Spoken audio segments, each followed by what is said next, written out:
And yes, so let's go ahead and meditate. This morning, I'd like to offer a brief Metta meditation because the talk is going to be about Metta.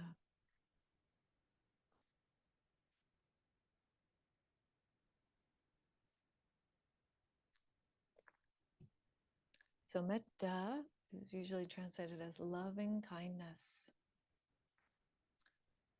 And at some point, I'm going to invite you to find an image that reminds you of kindness. And it can just be a very basic, simple kind of feeling of kindness. It doesn't have to be some grand moment or world transcending view. We'll get there. In the meantime, you can go ahead and just establish your meditation posture.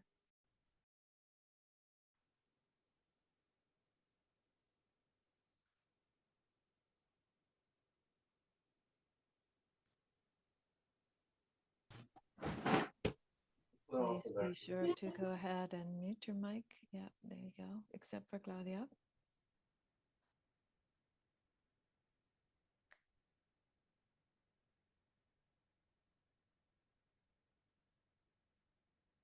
And allowing the body to relax and settle right here, right now.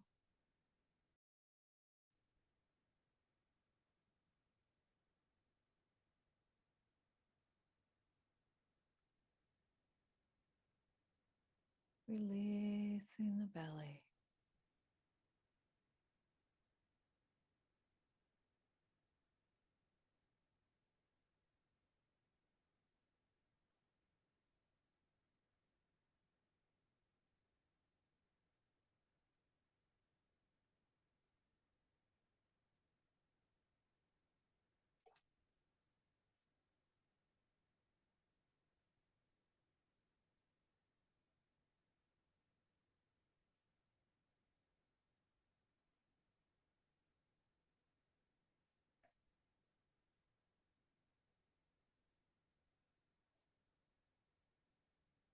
Allowing the eyes to soften and relax as well.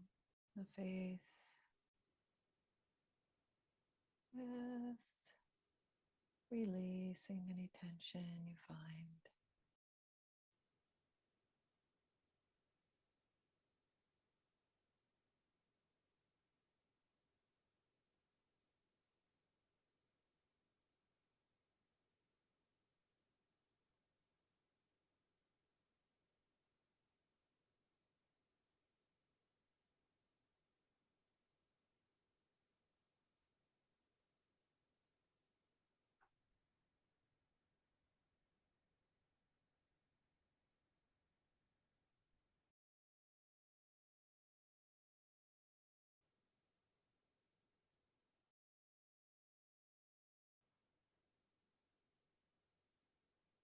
And now calling to mind an image that reminds you of kindness. It could be something really simple, like just a puppy or a child laughing, or a hug.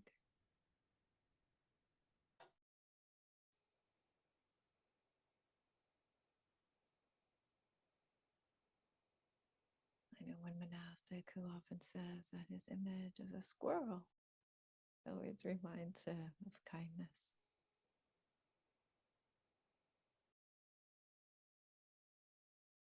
And just bringing to mind that feeling, that very mundane feeling of kindness that you know in your life, in your heart.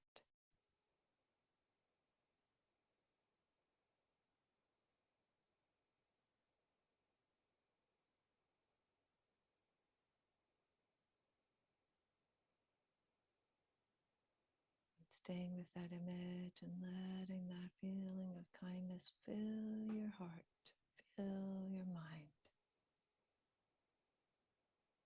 So simple. Oh, may that being be well.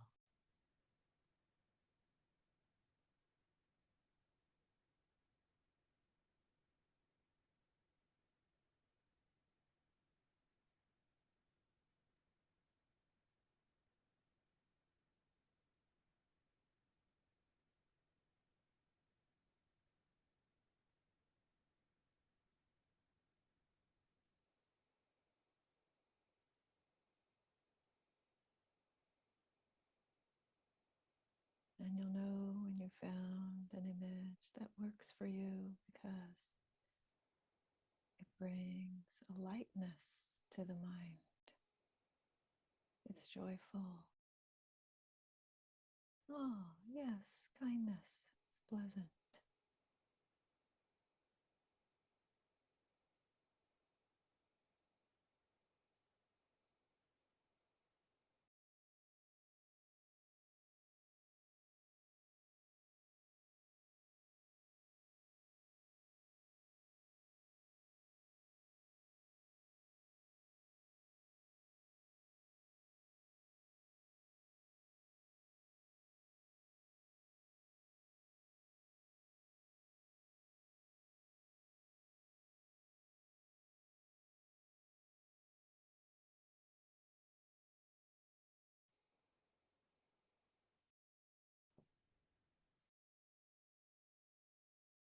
And once you've found that quality of kindness, you can envision it as a light in your heart center.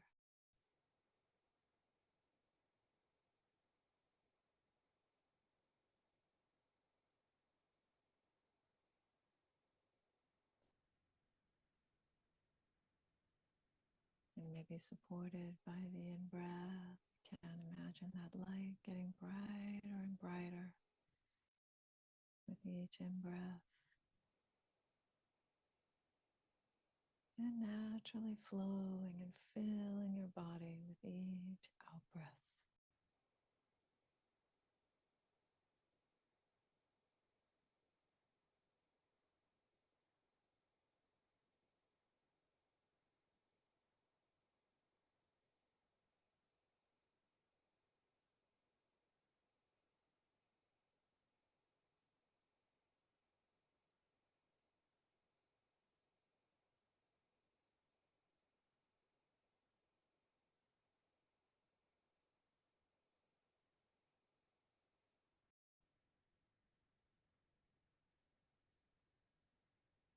No need to push or strain in any way.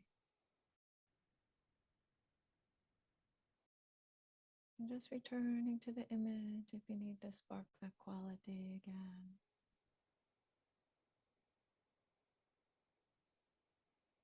The joyful quality of metta, loving kindness.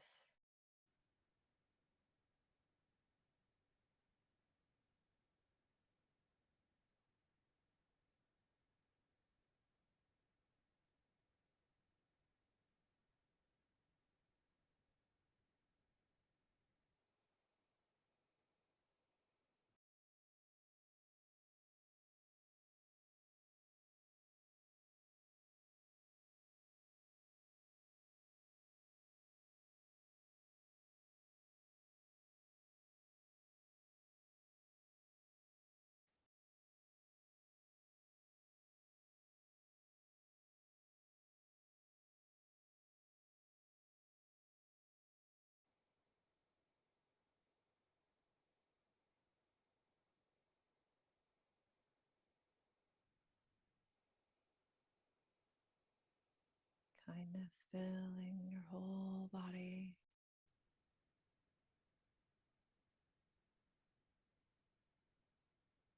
Getting brighter with each in-breath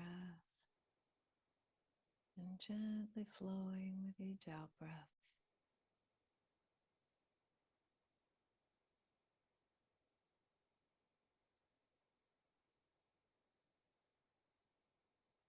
Eventually flowing on beyond your body.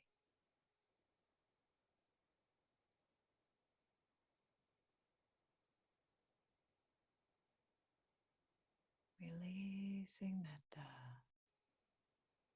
in all directions.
Wonderful. So that brings us to the Dhamma talk. And I'll begin as usual with the homage to the triple gem. If you know it and you'd like to chant along, please do. Keeping your mics muted. Namo tassa bhagavato arahato samma sambuddhassa. Namo tassa bhagavato arahato samma sambuddhassa. Namo tassa bhagavato arahato samma sambuddhassa. Buddhang dhammang sanghang namasami.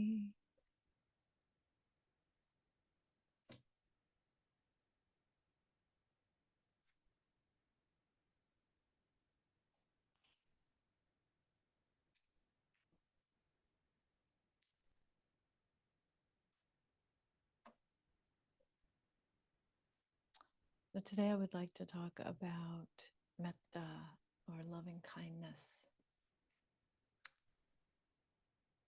Metta is a word in Pali, or Maitri in Sanskrit. And it is a practice that was taught quite often by the Buddha, by the historical Buddha 2,500 or so years ago. And it makes sense because the Buddha taught that there were three primary problems for human beings. The so-called three unwholesome roots, or three poisons. They're greed, hatred, and delusion. Greed, hatred, and delusion. So the counter, the opposite of hatred, is kindness. Loving kindness, or metta.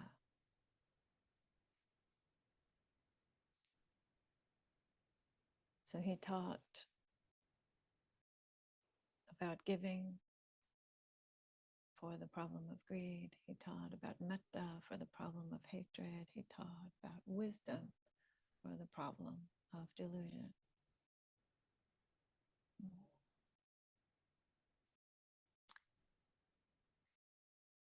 And those are they're called roots, literally roots, mula in Pali, unwholesome roots, or you could say the sources, the origins, the basic causes behind the difficulties of human life. And so we see time and time again that he gives this teaching of metta, how to practice metta, not just for folks who are experienced practitioners, but even for folks who are absolutely brand new to the practice. One of my favorite suttas is the Kalama Sutta, and in the Kalama Sutta, he talks to these folks called the Kalamas, this group of people who approached him with some confusion about how to live their spiritual life. And he teaches them about metta.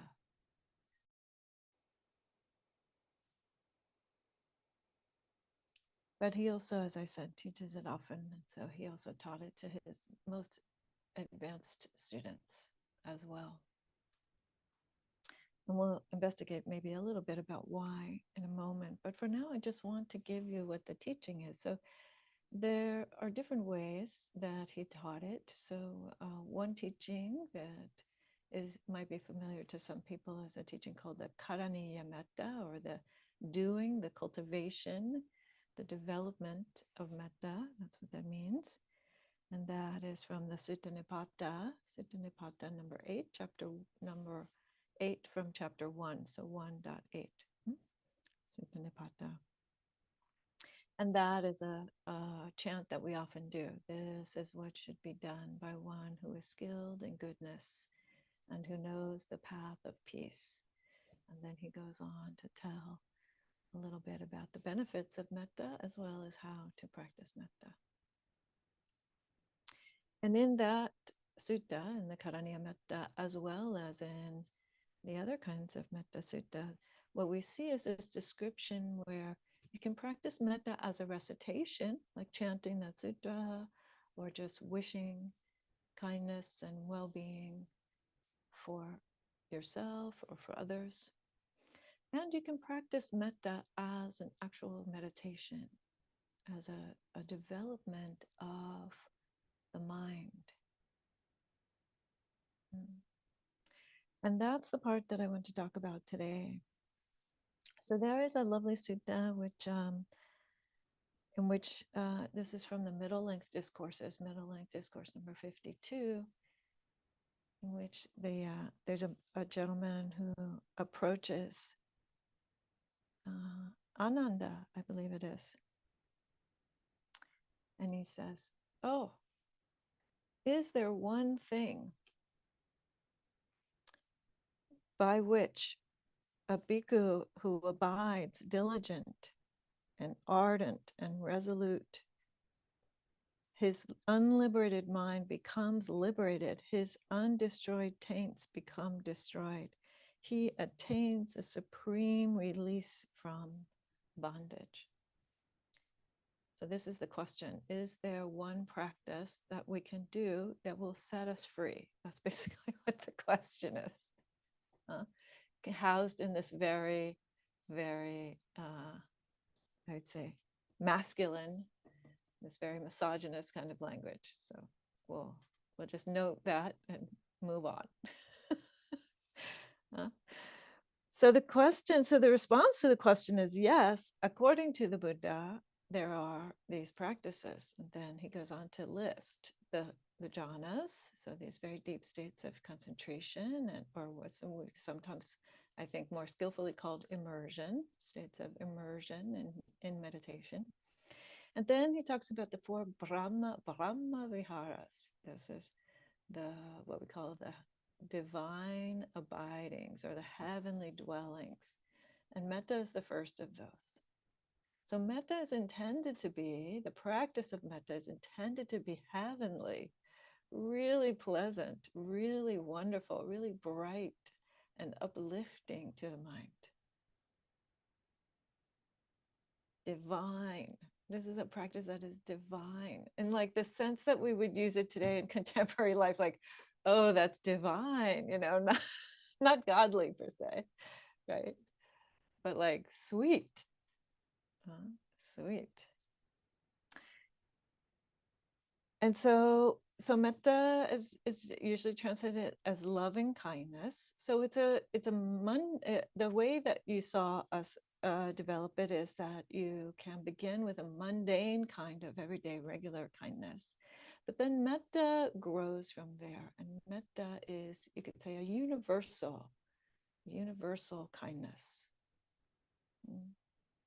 In Latin, there's this word agape, like this kind of love, completely universal kind of love. I don't know whether they map exactly, but perhaps. And so the way to practice this is that we do this form of radiating metta, and there's a reason for this, because in order for it to be this kind of liberative practice, in order for it to be a practice that is destroying the whole unwholesome, then we need to really develop something that's quite powerful, right? Something that's quite transformative. So there's this very clear instruction, and it's one of these kinds of instruction that we see over and over again, identical, this same language over and over again. So that this is, at least I think, that this actually captures something that was said before, because we see it the same way again and again and again and again in the suttas.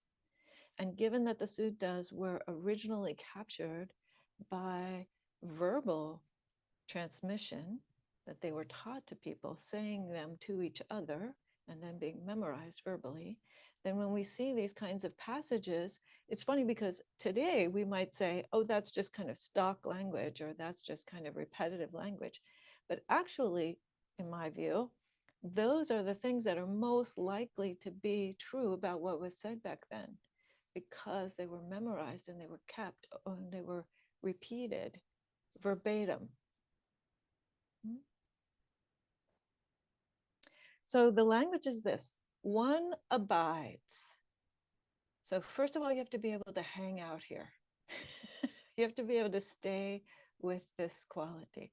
One abides, pervading, one direction, with a mind that is imbued with metta, imbued with loving kindness, right? And then another direction, and then the third direction, and then the fourth direction, right? So basically it's a way of saying all around. It's giving you like the cues to be sure that you don't miss anywhere.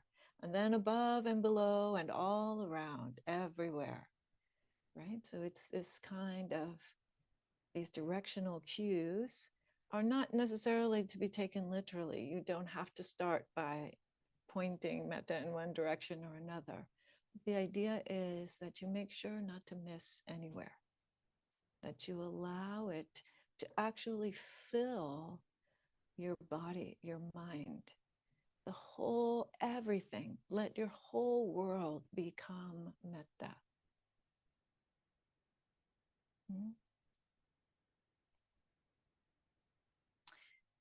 And that is one reason why these states are called the immeasurables, or the boundless meditations. They're for some of the most spacious and open, and absolutely, when they're fully developed, absolutely boundless, limitless meditations. Imagine. That's why sometimes I like this way of using the light. That was as a metaphor that at least I learned it from Venerable Analayo. I do it a little differently than he did it, but that was a particular device that he uses, and I like that metaphor because, for one, the practice is intended to brighten the mind, but also because light naturally has this quality of just spreading out, right? Just spreading out in all directions. And if we imagine it's like X-rays, for example, it just passes through everything just fine. It just continues. It is unobstructed. It just keeps going. And that is your mind. Metta allows you to sense the vastness, the limitlessness, the boundlessness of your mind. That's why it is a profoundly transformative practice, because it squeezes out everything else. It squeezes out all those harmful states of greed and hatred and delusion. It squeezes out all that's worry about this small little self. It squeezes out any sense of being stuck and allows you to experience the truth of the mind in its boundlessness.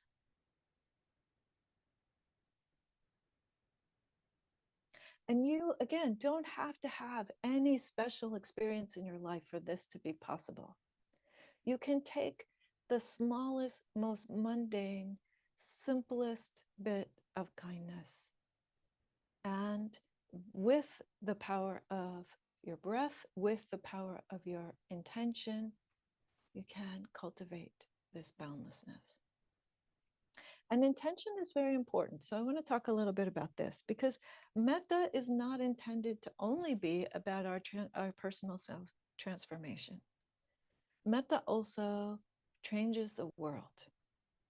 But it doesn't change the world by me saying, may that being be well, right? Because the world doesn't work that way. I have to say, I see a lot of this on social media, and I think, how diluted is this? Oh, you just set in your mind, you ask the universe to do such and such, and then the universe will do such and such. That's ridiculous, folks. It doesn't work like that. I'm sorry to say. It doesn't work like that, right? The universe is much more complex than that. But how it does work is this, that when I or you, by the power of breath, by the power of intention, by the power of wisdom, cultivate goodwill toward the world, cultivate this beautiful, bright, kind mind, then my experience is changed. And then the way I am in the world is changing everything I come into contact with, because that's the way, because I am integral to the world. I cannot help but be partly influencing by what I do, by what I say, by my presence, right? So to the extent that I am, with my own intention, transforming my mind in a positive way, then the world is changed, because this one is changed. You see the difference? I'm not asking the world to do something out there. I'm actually, oh my gosh, the Michael Jackson song comes to mind for a second. I'm asking the man in the mirror to do the changing, right? Not some imaginary force in the universe that is going to listen to my petition.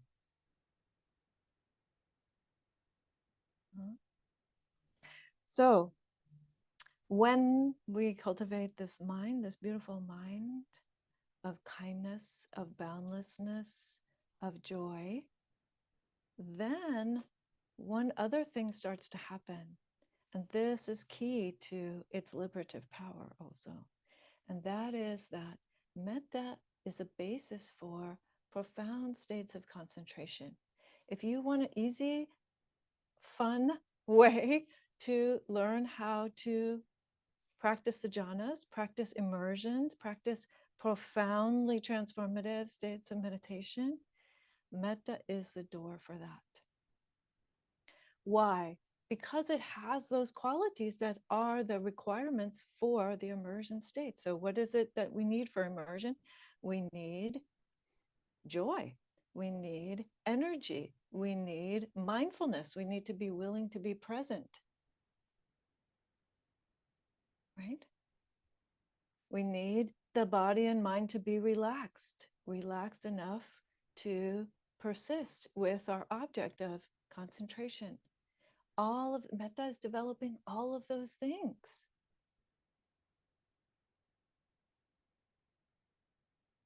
And do those sound also like something familiar? Like maybe the first four of the seven factors of awakening? Right? Is profound.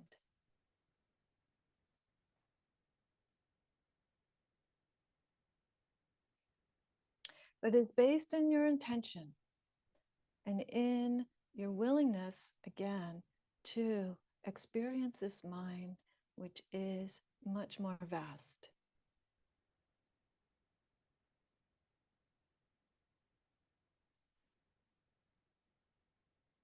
And that takes a bit of practice. So you can sit down and you can use this image as we did in the practice today. You can find an image or maybe many of them that help you to spark the quality, right? The quality of kindness. What I think is beautiful about this is, for one, you're just reminding yourself that you have kindness in your life. It's a very pleasant thing to do. No matter how the meditation goes, it's a very, very pleasant thing to do, to remember that you have experienced kindness in your life, in your own heart. And that you've seen it. You've seen it in the world. That's a very important thing to remember, particularly in times like these when we hear a lot of messages about the lack of kindness.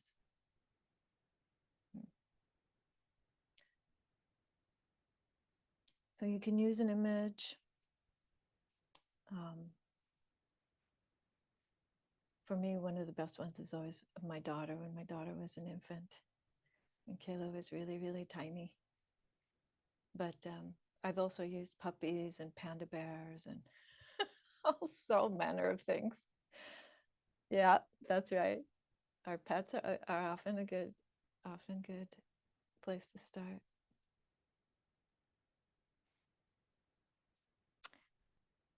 So in another sutta in the linked discourses 42.8, one called the conch blower, the Buddha says that it's like blowing the conch. So, they would drill them, they would break a hole in the bottom of them so that you could literally use the conch as like a horn, right, as an instrument. Maybe you guys have seen this in Tibetan Buddhism. They still have these kind of conch instruments that they use. And he says it's like the conch blower. It's like you are creating this quality of mind such that, he says, any limited deeds don't persist or remain there. So what is he talking about there? I think it could be one or both of two ideas. One is, as I said earlier, that when you allow the mind to really fill with kindness, then it's kind of squeezing out all the other stuff. There isn't really room to obsess about what you've done wrong or some anger that some grudge that you're holding on to or whatever. All of that, is kind of squeezed out by the good stuff. But also, I want to talk about the karmic impact of all this. So in another sutta, the number of which I don't have in front of me, the Buddha says very clearly that of all the practices you could be doing, literally all of the practices that he taught, dozens of different kinds of meditation and learning, study, chanting, etc. Of all of them, he says, Metta is the most powerful in terms of creating positive momentum in your life, positive karmic effects in the future. 16 times. Where did he get the number 16? Only the Buddha could tell us such a thing. 16 times more powerful than anything else in terms of creating this powerful momentum toward beneficial qualities in your life. That's pretty powerful, karmically speaking, right? He's talking from the standpoint of karmic outcomes.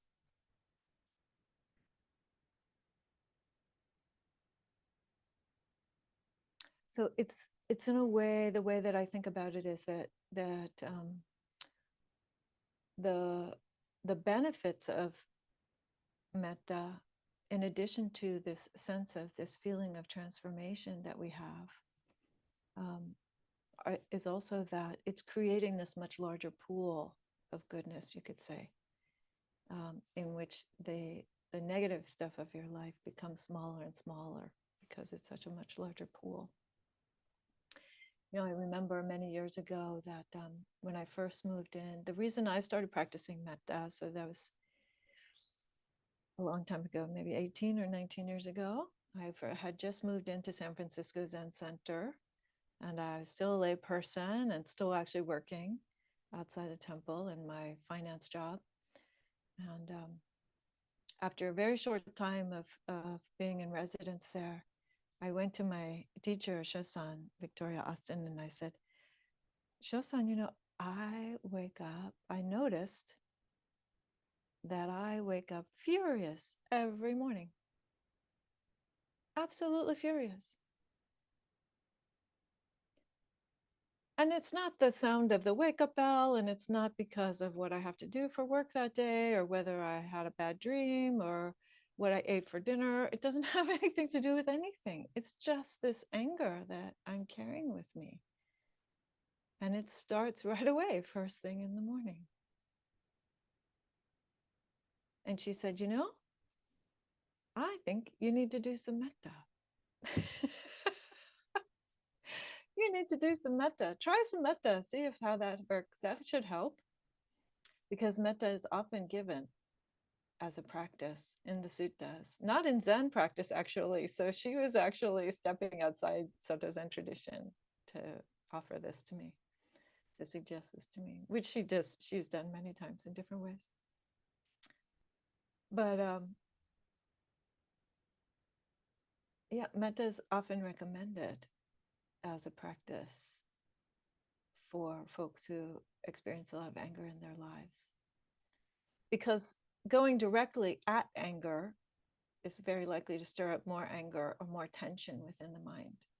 But this way of establishing a different intention, a fundamentally different basis of the mind, then shifts so that anger is not the tendency anymore. And the tendency more and more moves toward kindness. At least that's been my experience. I'm incredibly grateful to Shosan for having suggested that practice. I'm still doing it many times a day, all these years later, every day. So I highly recommend metta.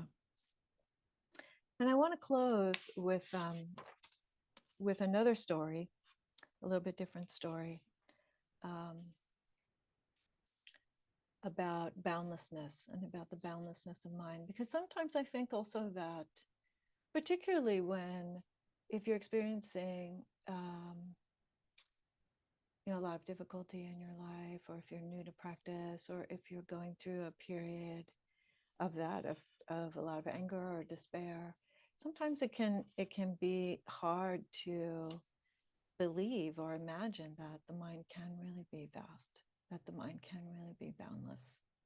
It just sounds like a lovely story, or like some concept. But we're talking literally. I'm talking literally. The Buddha was talking literally when he said such a thing. And I promise you that it can be experienced.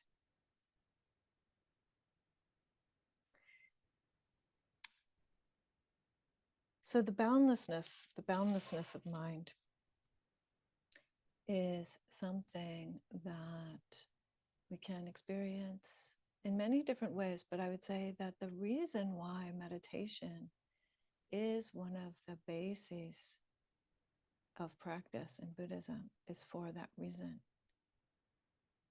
Meditation is our way of finding out about how our minds really are.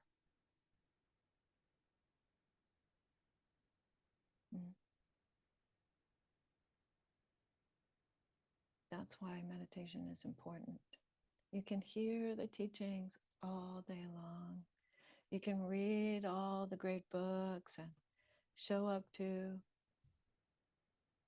any number of chanting sessions or whatever kind of practice you want to do. But until you actually learn, give yourself the opportunity to meditate on a regular basis, you won't really be able to understand your mind.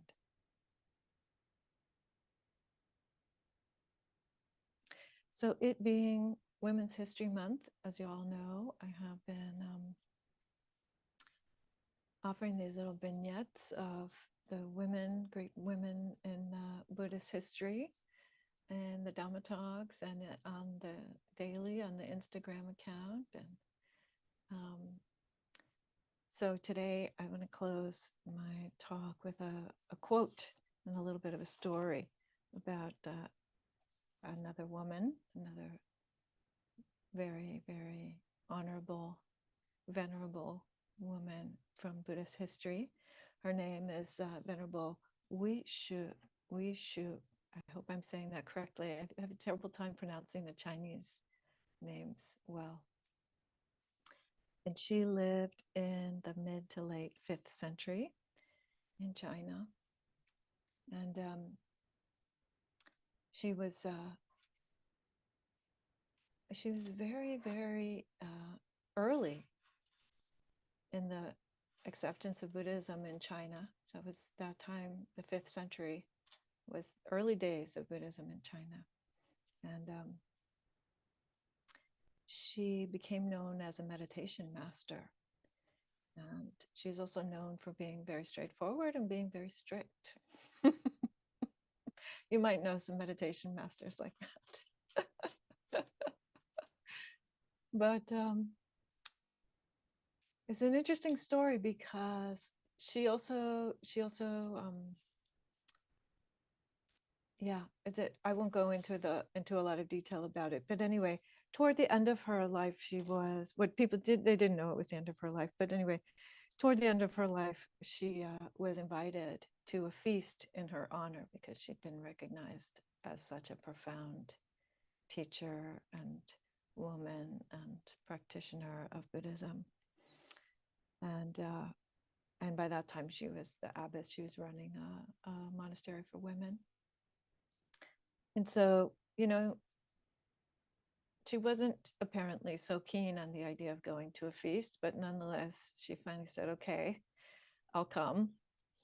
And so she was, of course, asked to give a teaching. And the teaching she gave is this.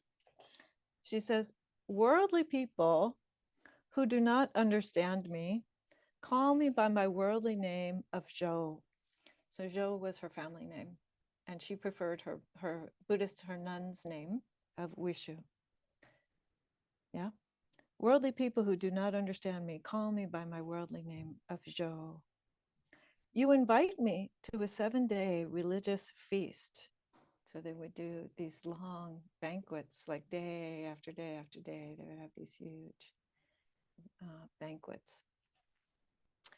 And she said, you invite me to a 7-day religious feast, but the feast of meditation knows no end. The feast of meditation knows no end. So if you want to be nourished, don't look for nourishment by asking the universe to do something for you. Find your nourishment in your meditation.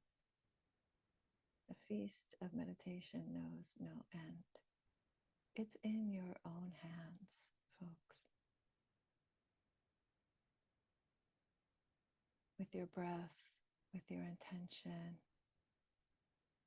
Just spark those beautiful moments of kindness and let them fill your body and mind. And I promise you that that will bring the changes. That will bring the beautiful changes. Mm.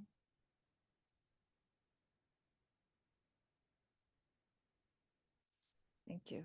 Thank you as always for your kind attention.